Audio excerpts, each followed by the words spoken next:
I don't know. He also said that having sex on moon rocks is not that comfortable. So, yeah, those are two. Sure. I'm just curious, when you were required to read books, Yeah. like No, I could read anything. He counted just about everything. So for me, it was real science fiction for the most part, because I was a really geeky kid, and he had a huge science fiction library, my dad. But I would read just about everything. So I read just everything I could get my hands on, starting in like third grade. So now I'm obsessed with Game of Thrones, like everybody else is, and that's what I'm reading right now. But I'm just a big reader. I mean, I spend all my time reading. I do use the Kindle. I have to say, it is really cool. I love books, and books are still the most important thing. But the Kindle is very carryable. I mean, you can't help that. But it's reading is just what I do pretty much every day of my life.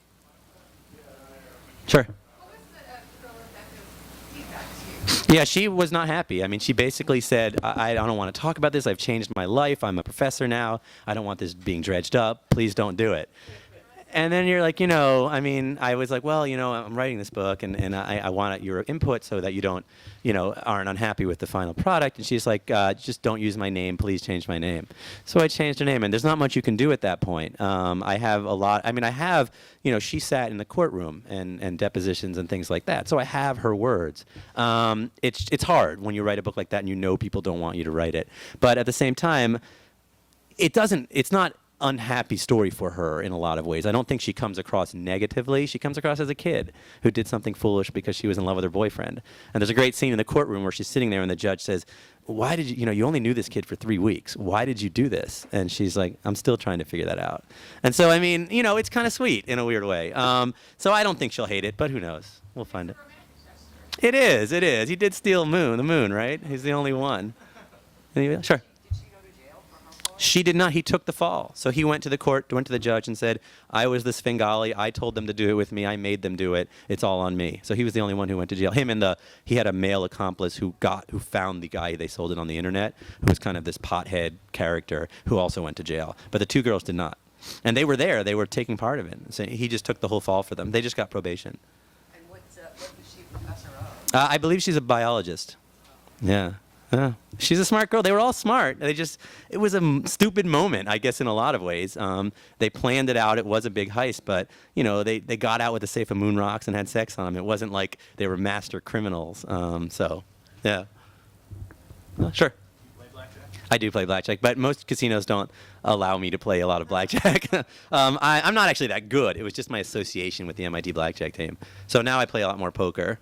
But not like, big time poker, just enough for fun. But I like blackjack. It's a great game. But the casinos, they're very nice to me. They just, if I sit down and start betting $300, $400, they will kick me out. Yeah. The main character can't go within 25 feet of a blackjack table. And I go to Vegas with them all the time, and they all know him. They're like, you're too close. And it's just really funny. Sure. Do you remain friends with your left? It depends on the characters. I am good friends with the MIT kids. The kids from, the social network, I still know Sean Parker and the Winklevi pretty well. Eduardo can't talk to me anymore, so he won't. I like that. We're separate. He's in Utah. I don't see him often, and it's very early on the process. We'll see. There's things he likes in the book and things he doesn't like. So who knows what'll happen in the future.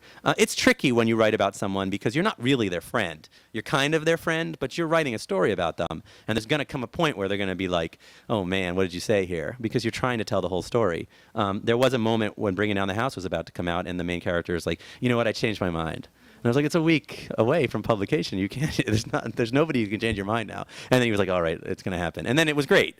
So there's always moments like that. But I try and stay friendly with them as much as they're willing to. Sure.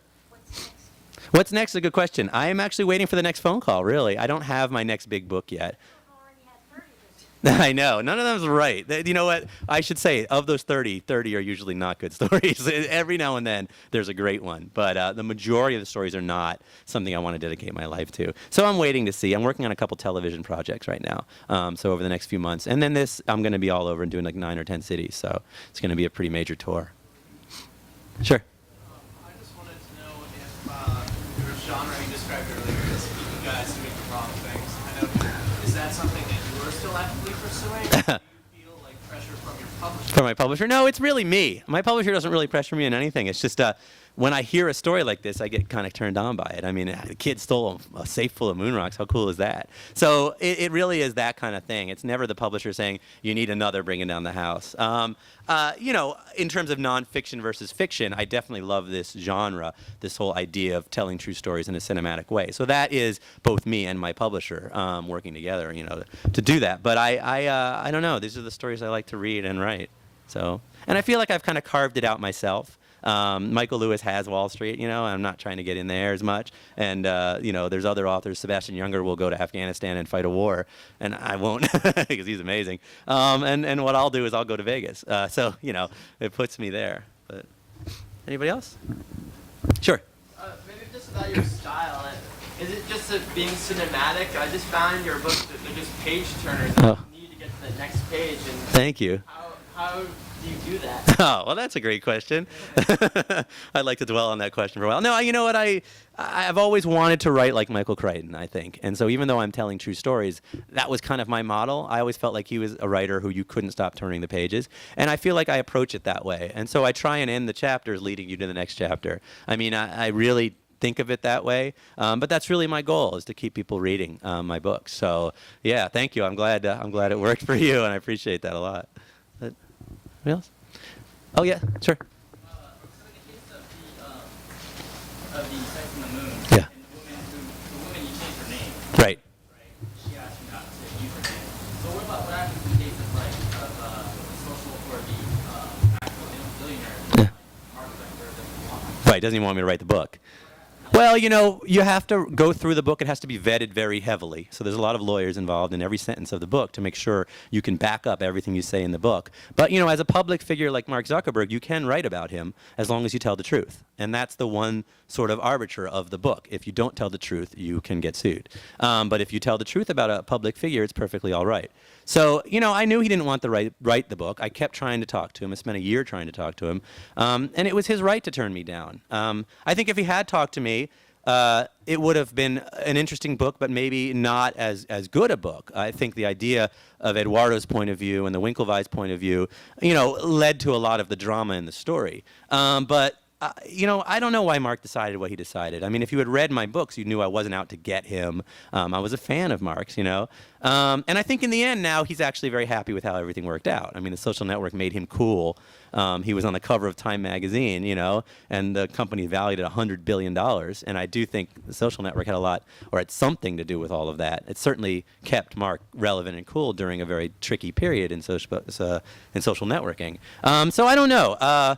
But yeah, it is tricky when you want to write about a story that they don't want you to write. It can be tricky. But in the end, I think what you have to do is just document everything and go ahead and do it. Sure.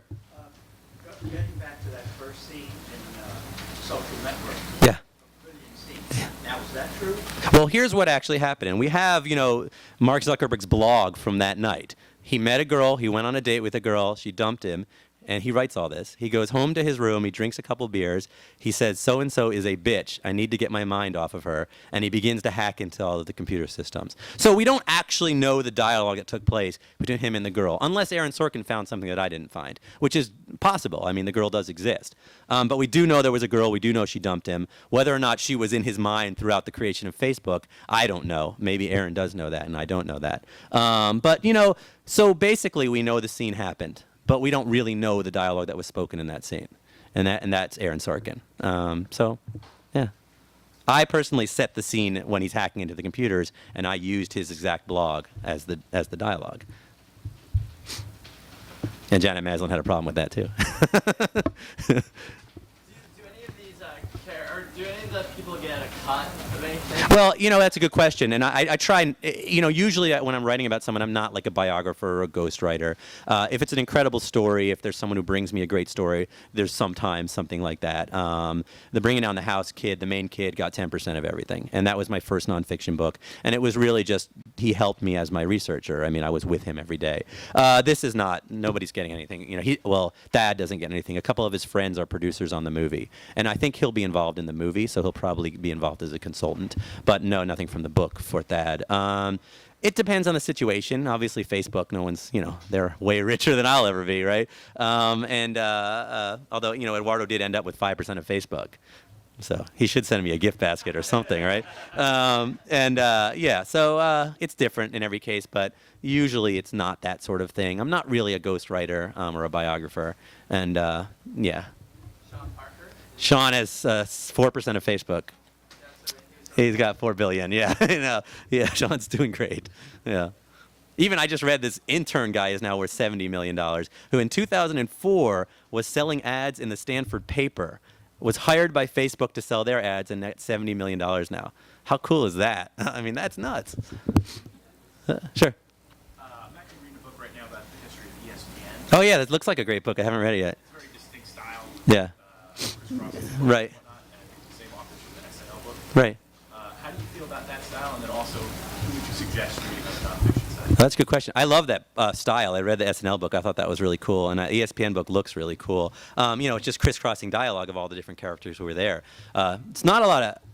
it doesn't seem like the writer is he's basically editing it to some degree. But I think it's a really cool way to do a nonfiction story if you just want, the dialogue, the words of the people involved. I think that's great. In terms of what to read in nonfiction, gosh, what have I been reading recently? I have been reading Game of Thrones, which if you've seen it is a lifetime occupation reading those books. It's like thousands of pages, which I think is awesome. I do read Sebastian Junger whenever he comes out with a book, and I thought the War book was awesome. Yeah, I don't know. I'd have to think about trying to remember what nonfiction I've read recently. But yeah, there's a few people who I always read their books. So Michael Lewis I always try and read, and yeah. But I don't know. Oh, is that good? That's good. Yeah, I mean she's great, so that's probably awesome. Yeah. All right, sure. Your favorite book, or your favorite all-time books? My favorite all-time book. Your favorite books when you were growing up? Well, my favorite all-time book is really The Sun Also Rises, which I know sounds really literary and whatever, but I do think it's the coolest story about a group of people just drinking all through Europe. And there was a time in my life when that was important to me, and now it's not, but I do love that book. I think it's a perfectly written book. As a growing up person, I loved science fiction, Robert Heinlein. I think his books were great. Isaac Asimov's books were great. Yeah, those are the good ones. Here. And then my favorite TV shows? You don't even want to know that. It's very trashy. Right now, it's The Bachelorette. Have you been watching? It's crazy. What? Yeah, as a kid growing up, I was a big TV fan, but I watch really bad television. I'm embarrassed. It's Saved by the Bell I was watching, and it's very embarrassing. Yes. My email, benmezrich.com. That's really how it's all coming, or Twitter. At Ben Mezrich. I just try and leave it out there so people can approach me. And then I have a phone number that's actually connected that's like a listed number. So for many years, people would just call that phone. People don't use the phone anymore, but that's where a lot of them used to come from.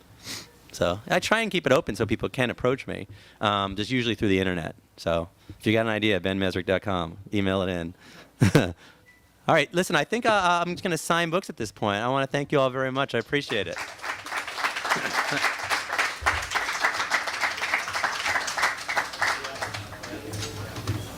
Thank you all for coming tonight. Upcoming events are at strandbooks.com, and Ben's going to stick around and answer any other questions and sign books for you. So thank you.